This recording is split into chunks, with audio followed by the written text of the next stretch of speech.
Assalamualaikum warahmatullahi wabarakatuh. Perkenalkan, nama saya Ica Hairunisa, mahasiswi Program Studi Pendidikan Guru Sekolah Dasar kelas PGSD 2A Universitas Kuningan. Saya di sini akan menjelaskan sedikit mengenai materi metode pembelajaran to stay to stray atau TSTS. Kalian apakah sudah mengetahui apa itu metode pembelajaran to stay to stray? Kalau misalkan kalian penasaran, mari simak video berikutnya. Nah, itu ada pengertian metode pembelajaran to stay to stray atau TSTS. Metode pembelajaran to stay to stray ini adalah metode pembelajaran kooperatif yang dapat memberikan siswa untuk bermusyawarah dengan anggota kelompok lain untuk membagi hasil dan informasi kepada anggota kelompok lainnya. Nah, metode pembelajaran to stay to stray ini menuntut siswa untuk lebih berperan aktif dalam mempelajari sebuah konsep pemecahan masalah melalui aktivitas pemecahan masalah seperti dengan mengungkapkan ide, melakukan diskusi, serta presentasi dalam sebuah kelompok. Yang kedua itu ada karakteristik metode pembelajaran to stay to stray atau TSTS.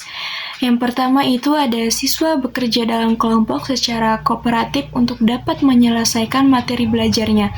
Yang kedua itu guru membagi siswa ke dalam kelompok sesuai dengan kemampuan siswa yang levelnya tinggi, rendah, dan sedang, serta guru membagi siswa ke dalam kelompok yang sama rata, tidak membeda-bedakan. Yang ketiga yaitu bila mungkin anggota kelompok berasal dari ras, suku, agama, dan jenis kelamin yang berbeda-beda. Yang keempat yaitu penghargaan lebih berorientasi pada kelompok bukan individu. Yang ketiga itu ada tujuan metode pembelajaran to stay to stray atau TSTS. Metode to stay to stray ini merupakan sistem pembelajaran kelompok dengan tujuan agar peserta didik dapat saling bekerja sama, bertanggung jawab, saling membantu dalam memecahkan masalah, dan saling mendorong satu sama lainnya untuk berprestasi.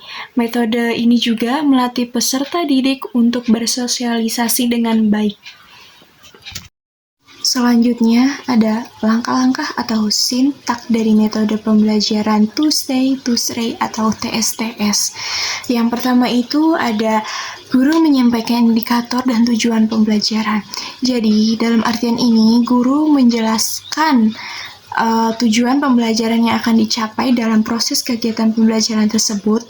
Yang kedua yaitu guru menggali pengetahuan siswa dengan menanyakan materi yang telah dipelajari dengan proses tanya jawab. Artinya, dengan berinteraksi secara langsung, guru dapat menilai pemahaman siswa dan memberikan klarifikasi sehingga menciptakan pembelajaran yang lebih interaktif. Yang ketiga yaitu guru menjelaskan tata cara pembelajaran metode to stay to stray atau TSTS. Dalam artian ini, guru menjelaskan prosedur atau langkah-langkah yang akan dilaksanakan oleh siswa dalam proses kegiatan pembelajaran tersebut. Yang keempat yaitu siswa dibagi dalam kelompok, masing-masing kelompok terdiri dari 4 orang. Nah, dalam artian ini dapat memberikan kesempatan yang lebih baik kepada anggota kelompoknya untuk berkolaborasi dan diskusi kepada anggota kelompok lainnya, sehingga menciptakan diskusi yang lebih aktif dan interaktif. Yang kelima yaitu guru memberikan tugas dan pertanyaan yang harus diselesaikan oleh siswa secara berkelompok. Nah, dalam artian ini guru dengan memberikan tugas dan pertanyaan kepada siswa untuk diselesaikan secara kolaboratif. Dalam hal ini, siswa dapat menjawab tugas-tugas yang sudah diberikan oleh guru dengan berperan aktif dan berkontribusi, mengungkapkan berbagai ide, pendapat, dan mencari solusinya bersama. Selanjutnya, yang keenam, siswa bekerja sama dengan kelompok tersebut yang disebut juga dengan kelompok awal. Dalam hal ini, kelompok awal siswa berdiskusi tentang semua permasalahan yang disampaikan oleh guru. Dalam artian ini, mereka mulai memahami dengan baik apa yang diminta dan ditugaskan oleh guru. Setelah memahaminya, mereka mulai berbagi ide dan pengetahuan yang mereka pahami tentang topik yang akan dibahas. Yang ketujuh yaitu setelah selesai, dua siswa dari masing-masing kelompok meninggalkan kelompoknya dan bertemu ke kelompok lainnya. Dalam artian ini, siswa membagi informasi tentang berbagai permasalahan yang telah dipecahkan pada kelompok awal. Kelompok ini biasanya juga disebut dengan kelompok tamu, kelompok bertamu. Saat mereka bergabung dengan kelompok lain, mereka memberikan perspektif baru dan pengetahuan pemikiran tambahan terhadap topik yang akan dibahas. Yang kedelapan yaitu dua siswa yang tinggal dalam awal bertugas membagi hasil kerja dan informasi kepada dua siswa yang bertemu ke kelompok tersebut. Dalam artian ini, mereka secara sistematis menjelaskan semua yang telah mereka diskusikan dan capai sebelum kedatangan tamu. Nah, mereka mungkin dengan membagikan catatan atau tulisan yang mereka buat selama diskusi awal. Yang kesembilan yaitu setelah batas waktu bertemu dan menerima tamu habis, tamu dimohon diri untuk ke kelompok awal dan melaporkan hasil tukar informasi dari kelompok lain. Dalam artian ini, mereka melaporkan hasil dan pertukaran informasi dengan kelompok lain. Mereka menceritakan ide-ide baru, apa yang mereka peroleh, dan perspektif tambahan apa yang mereka peroleh, dan bagaimana caranya mengintegrasikan informasi tersebut ke dalam pemikiran dan rencana kelompok mereka sendiri. Yang ke-10 ada siswa yang bertamu ke kelompok lain dan siswa yang bertugas menerima tamu dari kelompok lain mencocokkan dan membahas hasil-hasil kerja sama mereka. Artinya, mereka membanding-bandingkan ide, namun dari strategi yang mereka bawa dari kelompok lain dengan apa yang mereka diskusikan dan kerjakan di kelompoknya mereka sendiri-sendiri.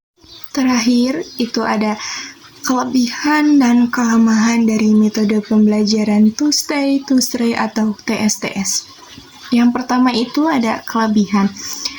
Kelebihan di sini meliputi 1. Mudah dipecah menjadi beberapa pasangan dalam sebuah kelompok. Yang kedua yaitu lebih banyak tugas yang dapat dilakukan atau diselesaikan. Yang ketiga yaitu guru mudah memonitor. Yang keempat yaitu dapat diterapkan pada semua mata pelajaran atau semua kelas atau tingkatan.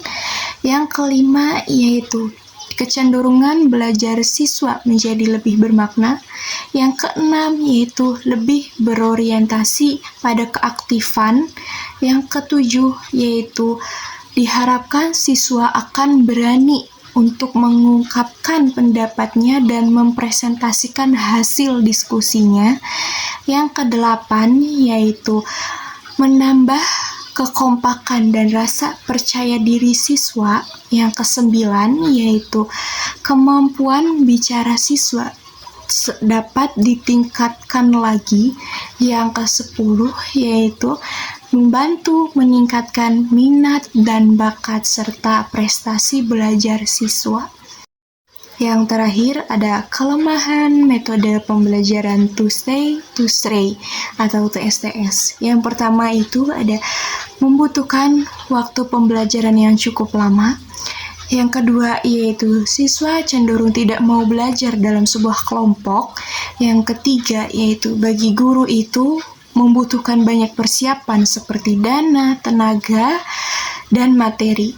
Yang keempat yaitu guru cenderung sulit dalam mengelola kelas. Yang kelima itu membutuhkan sosialisasi yang lebih baik. Yang terakhir, keenam, yaitu siswa mudah melepaskan diri dari keterlibatan dan tidak memperhatikan penjelasan guru. Sekian penjelasan dari saya mengenai metode pembelajaran Tuesday to Stray. Semoga dapat bermanfaat dan dapat disimak dengan baik. Mohon maaf apabila ada kesalahan. Saya akhiri, wabillahi taufiq walhidayah. Wassalamualaikum warahmatullahi wabarakatuh.